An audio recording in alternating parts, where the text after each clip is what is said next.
Hello hello చెప్పేట అమ్మ, నేను brain dead అయి చనిపోతే నా అవయవాలను అన్నిటిని కూడా దానం చేయడానికి నేను ఇక్కడ ప్లెడ్జ్ తీసుకుంటున్నాను. దీనికి నీ సహకారం ఉండాలి.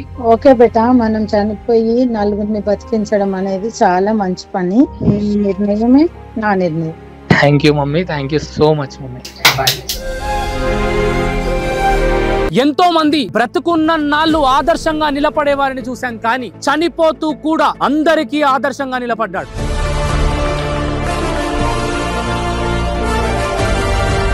ఈ రోజు మనిషి మన మధ్యలో లేడు, మనిషి చనిపోయాడు, కానీ తన గుండె ఇంకా కొట్టుకుంటుంది. తాను చనిపోతూ ఒక 19 సంవత్సరాల యువకుడికి ప్రాణం పోశాడు.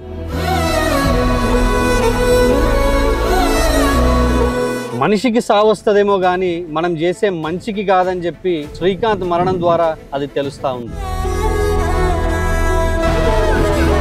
అన్నయ్యను ఒక 10 మందిలో చూసుకోవాలని చెప్పేసి ఆర్గన్ డొనేషన్ కి మా ఫ్యామిలీ ఒప్పుకుంది. నిమ్స్ లో హార్ట్ డొనేట్ ట్రాన్స్ప్లాంట్ కూడా అయిపోయింది. అండ్ యశోదకి కిడ్నీస్ వెళ్ళిపోయాయి. అండ్ కిమ్స్ లోనే ఇంకో కిడ్నీ కూడా ఇంకొకరికి ట్రాన్స్ప్లాంట్ చేయడానికి రెడీ ఉంది.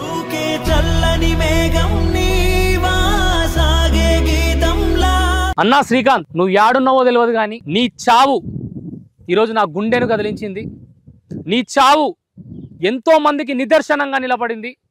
ఇదే వేదాన్ మీడియా ప్రేక్షకుల ముందు నేను ప్రమాణం వేసి చెప్తున్నా, నేను చనిపోయిన తర్వాత నా అవయవాలను కూడా దానం చేయడానికి నేను సిద్ధంగా ఉన్నా.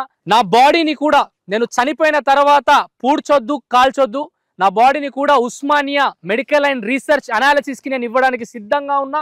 మనము చనిపోయిన తర్వాత కూడా మన వల్ల ఇంకో నలుగురు బ్రతుకుతున్నారంటే దానికి మించింది ఇంకేం కావాలి?